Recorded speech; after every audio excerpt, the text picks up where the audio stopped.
जोहार, नमस्कार। प्रभात खबर में आप सभी का स्वागत है। आज हम बात करने के लिए आए हैं चंपाई सोरेन के मंत्रिमंडल विस्तार पर। हमारे साथ हैं प्रभात खबर के ब्यूरो चीफ आनंद मोहन जी, और आज हम लोग इनसे चर्चा करेंगे कि चंपाई सोरेन की सरकार का जो कैबिनेट विस्तार हुआ है उसमें मंत्रियों को शामिल किया गया, कई मंत्रियों को शामिल किया गया, कई समीकरण का इसमें ध्यान रखा गया है। तो इसी पर चर्चा करते हैं आनंद मोहन जी के साथ। आनंद मोहन जी, 8 मंत्रियों ने शपथ ली, क्या समीकरण साधा है चंपाईदा ने? ऐसा है कि एक जब से मुख्यमंत्री ने शपथ लिया उसके 14 दिनों का जो सस्पेंस था, जो राजनीतिक सियासी हलचल थी, उसके बीच जो बातें बन करके आई, तो जेएमएम में 2 नए चेहरे आए हैं। एक चेहरा है बसंत सोरेन, जो मुख्यमंत्री हेमंत सोरेन के छोटे भाई हैं, शिबू सोरेन के छोटे बेटे हैं। तो इस सरकार में सोरेन परिवार का दखल बनेगा। एक बसंत सोरेन है। दूसरा जो नया नाम है वो दीपक बिरुआ का है। दीपक बिरुआ बड़े आंदोलनकारी रहे हैं झारखंड के, उनका बैकग्राउंड आंदोलन का रहा है, जुझारू नेता हैं, कुल्हान के फायर ब्रांड नेता के रूप में उनकी पहचान है। तो एक कुल्हान को साधने का काम किया है जेएमएम ने इस मंत्रिमंडल के सहारे। उसमें मिथिलेश जी, जो गौर करने वाली बात है, अब लोकसभा का चुनाव है आने वाले समय में, तो जेएमएम का जो मंत्रिमंडल बटा है वो उसको आप देखेंगे तो वो समीकरण जो है वो चुनावी समीकरण के हिसाब से बना। जैसे बेबी देवी को इन्होंने नहीं ड्रॉप किया, जगन्नाथ महतो की पत्नी है, बहुत जुझारू संकल्पित नेता रहे हैं, वो कैडर बेस्ड नेता रहे हैं जगन्नाथ महतो। तो उन पूरे गिरिडीह वाले इलाके में, डुमरी वाले इलाके में जगन्नाथ महतो जी का एक अपना प्रभाव रहा है, तो उनकी पत्नी को इन्होंने शामिल किया। तो एक राजनीतिक था कि संदेश वो था कि भाई हम उनको साथ लेके चल रहे हैं। दूसरा जो इस कैबिनेट में मुझे लगता है उसमें एक है कि सीता सोरेन की जो बात आ रही थी, तो उसको भी इन लोगों ने टैकल किया, अपने हिसाब से मनाने का प्रयास किया।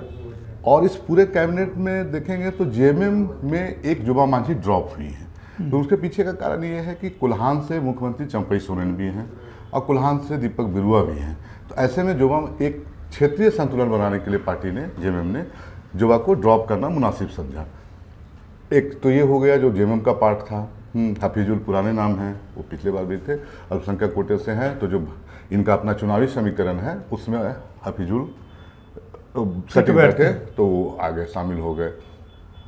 इसके बाद एक जो कांग्रेस की ओर देखेंगे तो कांग्रेस में वही पुराने चेहरे हैं जो जिस पर कांग्रेस ने पुराने चेहरे पर कांग्रेस में चर्चा ये थी कि नए लोगों को शामिल करेंगे उसमें, इस बार नए लोगों को जगह दी जाए मंत्रिमंडल में, लेकिन वो हुआ नहीं। जितने जो मंत्री थे वही मंत्री फिर से रिपीट कर दिए गए। इसमें मुझे लगता है कि कांग्रेस किसी किचकिच में नहीं पड़ना चाहती थी। जो नए नाम आते, उसके बाद कांग्रेस को ये लग रहा था, कांग्रेस के अंदर जो हम लोगों के नेताओं से बातचीत हो रही थी, तो उससे साफ स्पष्ट था कि कांग्रेस ये मान के चल रही है कि 4 से 5 महीने का अवसर है काम करने का।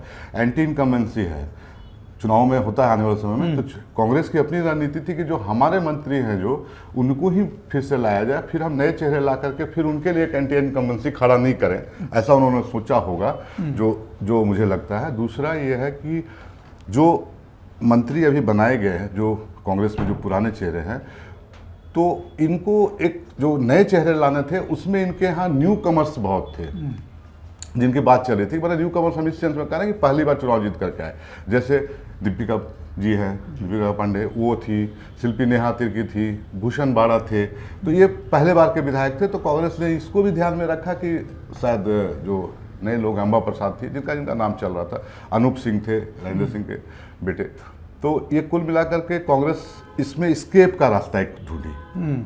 इसमें स्केप का रास्ता इनके पास यही था कि भाई हम जो पुराने चेहरे हैं उन्हीं को ला करके बाकी जो विवादों से हम बचे और कोई किसी नए चेहरे पर परफॉर्मेंस का लेवल, और 4 महीना का पर्याप्त समय नहीं, तो इन चीज़ों में, तो इसमें जो दोनों चीज़ों को अगर आप तुलनात्मक देखेंगे, जेएमएम का कैबिनेट बंटवारा और कांग्रेस का कैबिनेट बंटवारा, तो जेएमएम ने अपने चुनावी चीज़ों को साधा है। तो मैं कहूँगा कि जेएमएम एक कदम आगे बढ़कर के इस कैबिनेट को एक संतुलित आधार पर अपने चुनावी रणनीति के आधार पर किया, और कांग्रेस उसमें थोड़ी बहुत अपने हिसाब से, जिसको हम कह सकते हैं, नाकाम भी रही।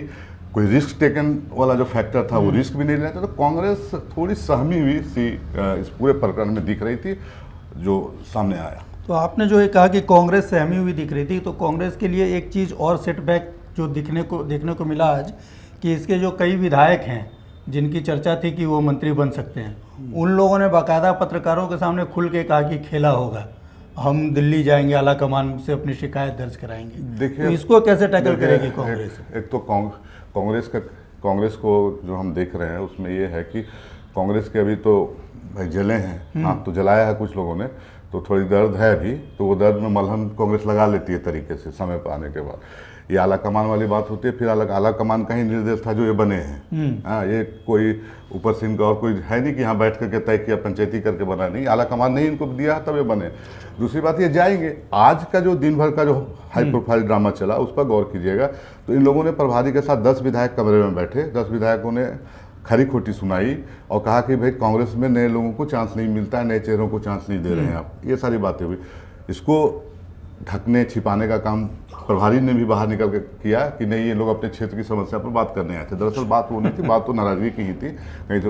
और इरफान ने कहा कि अभी मंत्री बनने से क्या होगा, इस्तीफा भी देना पड़ेगा। तो खैर वो तो चीज़ें ऐसे ही अपने बयान के रूप में, इरफान के बयान को वैसे कोई सीरियसली नहीं लेता है, तो उस तरह उस ढंग की चीज़ें हैं। कुल मिलाकर के ये है कि आला कमान का ही निर्देश था, कांग्रेस में कहीं से कोई बात बाहर से कोई यहाँ बैठ कर तय नहीं होती है, चीज़ें तय इनके ऊपर के नेता करते हैं। तो अभी अगर दिल्ली जाएंगे तो ये दिल्ली जाकर के किसी को बदलवा नहीं लेंगे, स्पष्ट तौर पर है कि किसी को ड्रॉप कर दे कांग्रेस, ये सिचुएशन में कांग्रेस इतना बैकफुट पर नहीं जाएगी। अब ये सवाल रहा कि अब ये करेंगे क्या, तो अब ये करेंगे तो कि जो आज जो पूरा प्रकरण हुआ मिथिलेश जी, उसका परिणाम ये निकला कि उसके मारे मर गए बैद्यनाथ राम। उनके लास्ट आवर में उनका दिया हुआ वारंट उनको मंत्री पद की शपथ दिलाने की, उनकी मिठाइयाँ बन गई लातेहार में, ठीक है, और लातेहार में मिठाइयाँ बंटनी शुरू हो गई, तो उनकी मिठाइयाँ धरी की धरी रह गई। ये कांग्रेस के इस पूरे किचकिच और ड्रामा से हुआ कि एक सीट खाली रखे, क्योंकि ये 12 मंत्री का शपथ ले लेंगे तो कांग्रेस के उन विधायकों के लिए भी जो अगर किसी को आने वाले समय में एडजस्ट भी करना है तो रास्ता बना रहे। तो ये इसी नाराजगी को, इसी अभी जो इनके यहाँ का जो एक टेम्परेचर हाई है कांग्रेसियों का, जो नहीं बने उनका, उसको थोड़ी ठंडक देने के लिए एक बर्थ खाली रखा गया है। और उसमें क्या होगा वो आगे भविष्य में। हाँ, तो अब चर्चा करते हैं, जरा सीता सोरेन की बात कर लें, क्योंकि सोरेन परिवार से हैं और बड़ी बहू हैं परिवार की। उनकी दावेदारी बन रही थी कि उनको कभी बहुत ज़्यादा महत्व नहीं दिया गया राजनीति में, जो पद उनको मिलना चाहिए था दुर्गा सोरेन की पत्नी होने के नाते, वो उनको नहीं मिला। और इस बार चर्चा थी कि वो मंत्री बनेंगी, फिर उनका नाम कट गया, बसंत आ गया इसमें। देखिए, ये चर्चा किससे शुरू की मीडिया में, या मीडिया में चर्चा कहाँ से आई? चर्चा आई सीता सोरेन के बयान से कि मैं घर की बड़ी बहू हूँ। जो सबसे पहला जो बयान उन्होंने दिया था चंपई सोरेन के बाद, मुझे मौका मिलना चाहिए। और दुर्गा सोरेन के जो उनका जो व्यक्तित्व था उनके पति का, उसको उन्होंने आगे करते गए, बहुत उन्होंने काम किया। और हम हेमंत जी के लिए तो थे, लेकिन जो कोई नए लोग आएंगे तो उसमें हमको भागीदारी मिलनी चाहिए, ये उनका बयान था। उसको चीज़ें चलने लगी कि भाई सीता सोरेन नाराज़ हैं। जेएमएम ने इस पूरे प्रकरण में, जेएमएम ने मुझे लगता है कि सीता सोरेन के लिए कोई सम्मानजनक जगह रखा होगा, मान मनोबल हुआ होगा और उन चीज़ों से मानी होगी। बहरहाल अभी तक सीता सोरेन के इस कैबिनेट के बाद, इस कैबिनेट विस्तार के बाद सीता सोरेन का जो बयान आता है, जो बातें मीडिया के सामने आके करती है, उससे आप समझ सकेंगे, उन चीज़ों से उनके मर्म को समझ सकेंगे कि भाई सीता सोरेन वाकई में अभी नाराज हैं या वो मान गई हैं। तो घर का मामला जेएमएम ने घर में निपटा लिया, मुझे ये लग रहा है। और इसमें सीता सोरेन राजी हुई होंगी। हो सकता है कि आने वाले समय कोई अच्छे पद उनको दे दिए जाए, बोर्ड निगम में आयोग की बात हो रही है, और कोई लंबी और राजनीति अगर जेएमएम सोच रहा होगा उनके लिए, उन सारी चीज़ों को उनके पास रखा होगा प्रस्ताव, तो सीता सोरेन उनसे मानी होंगी। उसका राजनीतिक समीकरण कैसे देखते हैं, क्योंकि लोकसभा चुनाव भी और विधानसभा के चुनाव भी आने वाले हैं, इसी साल होने हैं दोनों चुनाव, तो उसका पॉलिटिकल सिनेरियो कैसे बनता है? जैसे हम कहें कि बेबी देवी को जो बनाया गया मंत्री में मंडल में फिर से रखा गया, हालांकि चर्चा ये कई जगह चल रही थी कि इस बार नहीं बनाई जाएंगी, महतो वोट को शायद साधने की। देखिए, जेएमएम का जो राजनीतिक समीकरण है झारखंड में, जिससे जेएमएम एक क्षेत्रीय पार्टी के रूप में उभर करके झारखंड में जो नेतृत्व दे रहा है नेतृत्व, और जिसको कहें कि एक पॉलिटिकल धुर जो बना है केंद्र जेएमएम, उसमें इसका एक समीकरण है कि महतो मांझी, ये शिबू सोरेन के समय का नारा था कि महतो और मांझी साथ हैं, और बड़ा क्लास वोट है ये, मतलब आदिवासी और महतो अगर मिल जाए तो झारखंड में तो एक बड़ा मजबूत समीकरण बन जाता है। तो वो समीकरण जेएमएम के साथ रहा है और बेबी देवी का जो शामिल किया गया है, जो महतो जगन्नाथ महतो के बैकग्राउंड्स के आधार पर, तो उसमें यही समीकरण है।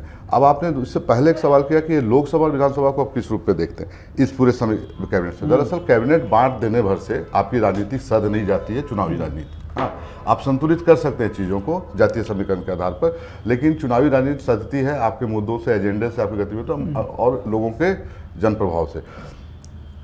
यहाँ अब सीधा तय हो गया है कि जो दो ध्रुवों की लड़ाई होनी है लोकसभा और विधानसभा दोनों में। एक तरफ एनडीए होगी और एक तरफ यूपीए है, जिसको इंडिया अलायंस अभी कह रहे हैं। अब ये तय मान के चलिए कि जो पिछली चूक एनडीए में की है भाजपा ने, आसू को अलग लड़ करके, वो चूक शायद भाजपा इस बार ना करे। एनडीए के साथ, एनडीए के गठबंधन में आसू का रहना तय है इस बार। विधानसभा चुनाव में तो कमोबेश जरूर तय है, ठीक है। लोकसभा चुनाव में भी होगा, दो सीटें आसू मांग रहा है। अब इन चीज़ों में है कि अगर एनडीए के अंदर आसू और भाजपा का अलायंस हो गया तो एक बड़ा समीकरण साधने में एनडीए कामयाब होगी। तो बहुत ही तीखी लड़ाई होने जा रही है, लोकसभा की भी हो या विधानसभा की भी। विधानसभा में तो बहुत माइक्रो लेवल पर चुनाव होता है, तो उसमें सारे मुद्दे, गांव देहात के इशू सब आते हैं, तो उसकी बात हम लोग बाद में करेंगे। लोकसभा के अंदर में भी जो समीकरण साधा है जेएमएम कांग्रेस ने, तो एक बड़ी चुनौती एनडीए को यहाँ पर मिल सकती है। और दूसरा जो एनडीए के साथ सबसे बड़ा फैक्टर है वो है मोदी फैक्टर। तो मोदी फैक्टर को इंडिया गठबंधन कितना काट पाए, काहे कि इंडिया गठबंधन के जो केंद्रीय नेतृत्व है ना, वो मुझे अभी जो स्थिति परिस्थिति दिख रही है वो बहुत टक्कर देने और मात देने की स्थिति में भाजपा को नहीं है। अब जो ग्रासरूट का इशू कितना ये उठा पाएंगे जेएमएम और कांग्रेस, और अपने समीकरण को कितना मजबूत रख पाएगा, यही आने वाले आपके चुनाव का रिजल्ट बताएगा और यही आपका चुनावी तापमान होगा। तो आनंद जी से हम लोगों ने समझा कि आने वाला तापमान झारखंड की राजनीति का क्या होगा, और जो ये बता रहे थे अभी कि वही सारी चीज़ें होती हैं चुनाव में के दौरान, जातिगत समीकरण साधे जाते हैं और मंत्रिमंडल में जिन लोगों को जगह मिलती है उनको उनकी अहमियत के हिसाब से, उनके प्रभाव के हिसाब से जाति के आधार पर भारत की राजनीति में लोगों को पद मिलते रहे हैं। और इसमें भी इस चीज़ को देखा गया है, क्योंकि सोरेन परिवार से बसंत सोरेन को लाया गया और बेबी देवी को उसी एक योजना के तहत कि महतो वोट को साधना है और गिरिडीह में मजबूत होना है, तो उसको लिए, क्योंकि वहाँ उनकी टक्कर महतो से ही है। और यहाँ यानी दो ध्रुव जब बनेंगे, एक ही जाति के दो ध्रुव जब बनेंगे तो जाके राजनीति में बड़ा उलटफेर होता है कई बार। तो उसी चीज़ को साधने की कोशिश की है। और कोल्हान में जो झामुमो बहुत मजबूत स्थिति में है, उसने अपने आप को और मजबूत करने की कोशिश की है और इस तरह से उन्होंने करीब करीब सारे समीकरण को साध लिया है चंपाई सोरेन ने।